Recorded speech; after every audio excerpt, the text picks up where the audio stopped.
Okay mga buting-ting, good morning po sa ating lahat. Sa mga nagre-request kung paano ko daw ginawa ang ating light tester, papakita ko po sa inyo kung paano ko po ginawa ito. Una-una, papakita ko muna kung paano ginagamit ito. Malalaman nyo kung po ba ang stator, iilaw po ang ating light tester. Pag umilaw po yan, ibig sabihin good po ang ating stator. Umilaw, good po ang ating stator. Ang ginamit ko po dito ay AC cord. Sinaksak ko lang po dito, tatanggalin ko na. Ngayon, pag gumagawa po ako, unang ginagawa ko, sinasaksak ko muna yung unit kung buo ba ang grinder o hindi. Plug in ko, tapos on ko. Ibig sabihin, may diferensya ang grinder na ito, kailangan buksan, no? Ngayon, tatanggalin ko na naman. Ayun, pa-plug in natin itong isa. Ayan. Ayan, umilaw. Ibig sabihin, okay, umaandar, no? Buo ang connection ng grinder na to kasi umilaw po ang ating light tester. Okay. Ayun, papakita ko na po sa inyo kung paano ko po ginawa ito. Ngayon, gagamit tayo ng ilaw. Galing po to sa mga sirang digital timer na mga automatic. Ngayon, gagamit tayo ng adapter. Adapter muna ang gagamitin ko kasi wala akong available na outlet. To. Tinanggal ko na yung pinaka-terminal niya at nilagyan ko na, ginawa ko na po siyang wire. At gagamit din po tayo ng 9 volts battery. Nilagyan ko na rin po ng wire. Ganito lang po kasimple yan mga buting-ting. Unang-una gagawin natin, ito munang ilaw. Paano natin ito pailawin? Okay? Pailawin natin to. Gagamitin na natin ang ating 9 volts. Shoutout nga pala sa iyo, Rico Almasan. Ito na ang paggawa ng light tester na request mo. Ang unang gagawin ninyo, ihiwalay nyo ang isang ito. Simulan na natin sa una. Titignan natin sa negative. Ito ang ating positive niyan. Titignan natin kung ilaw. Hindi siya umilaw. Ngayon nililipat natin. Magigawin natin siyang positive. Yung isang terminal, no? Tapos, ayun, umilaw siya. Ha? Umilaw. Ibig sabihin, ganun din sa kabila. Positive din yung kabila niya. Yung isa, nag-iisa. Ito, nag-iisang ito. Positive disparado yan. Tapos lagay natin dito. Ayan, umilaw. Ibig sabihin lahat ng mga negative na pagsama-samahin natin sila. Tapos itong dalawang positive na magkahiwalay, paghiwalayin natin. Ipagsama muna natin itong dalawang ito. Di bali, pagsama natin itong 8. Okay. 4 sa kabila, pagsama natin. Tapos hihinangin natin. Okay. Tapos putulin natin yung sobra.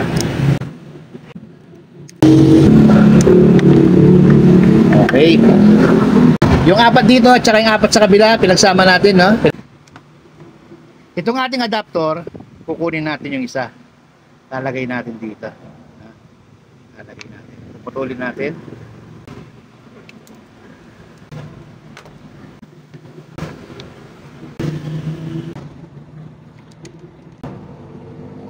Okay, itong isang wire na nilagay ko dito galing ito sa ating adapter. Ha? Ipagsasama lang natin. Okay, nasama na. Kailangan natin muna lagyan ito ng glue stick.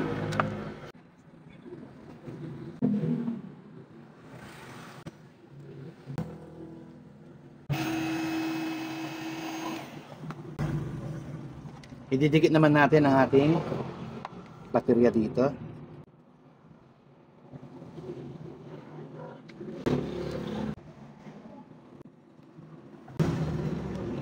Okay, matigas na. Ngayon, itong ating positive na dalawa, ito naiwan na positive, ipagsama natin.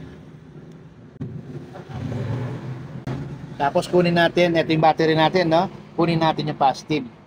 Ilalagay natin dito ang ating positive. Tulin natin yung sobra. Tapos lagay natin doon sa positive ng ating ilaw. Tapos sinangin natin. Putulin natin yung sobra.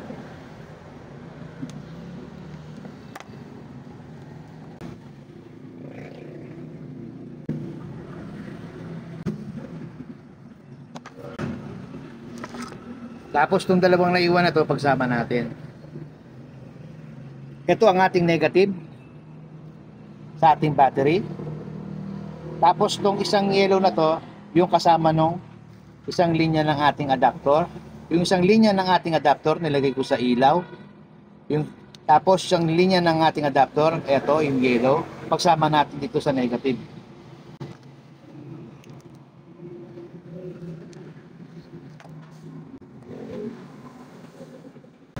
Pasinangin natin.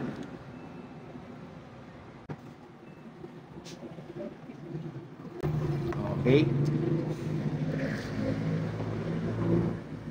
Tapos dikit natin dito para maganda silang tignan. Ha? Take muna natin.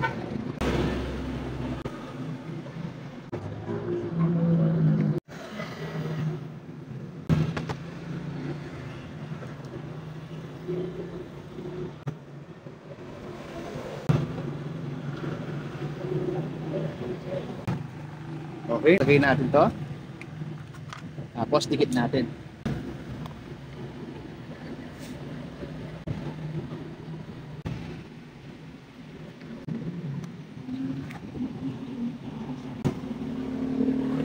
Okay, subukin natin. Lagay natin ang AC cord. Tapos kunin natin ang ating stator.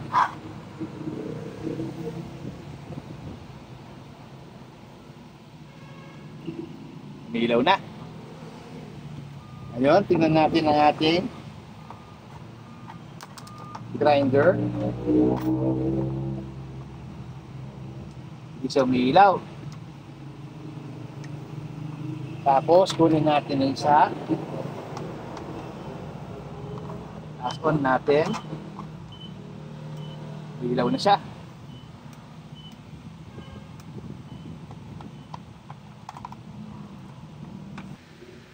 Dito nyo po malalaman kung okay pa ba yung gamit ninyo o hindi. Kasi pag hindi siya umilaw, ibig sabihin, mayroong problema yung unit. Pag umilaw siya, ibig sabihin, okay po yung unit, no? Hindi naman porque sinabi kong umilaw siya, okay yung unit, no? Sa pag-ano. Siyempre, kailangan nyo rin i-test kung hindi pa siya umaandar, ibig sabihin, may mga konti pang problema, no? Pero simpleng problema na lang yun. Ngayon, gawa tayo ng diagram nito. Okay, gawa tayong diagram, ang puting-ting. Ito po ang ating ilaw.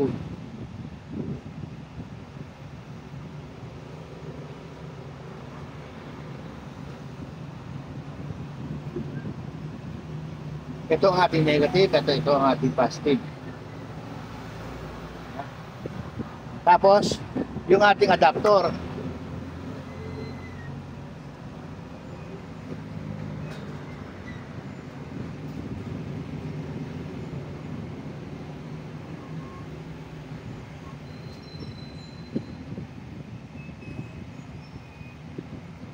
Yung isang adapter, kinuha natin. Tinap natin dito sa negative. Tapos kinuha natin ang ating battery, 9 volts.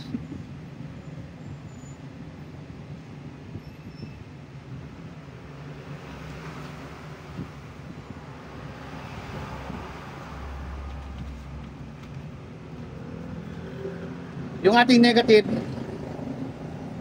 ilagay natin dito sa ating adapter.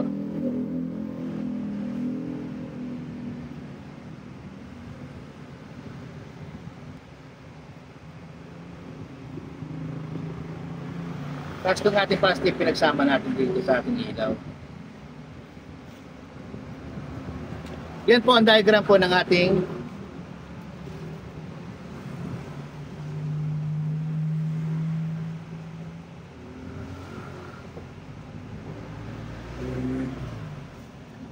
Okay mga budingging, salamat po sa panonood po ninyo. God bless po sa ating lahat.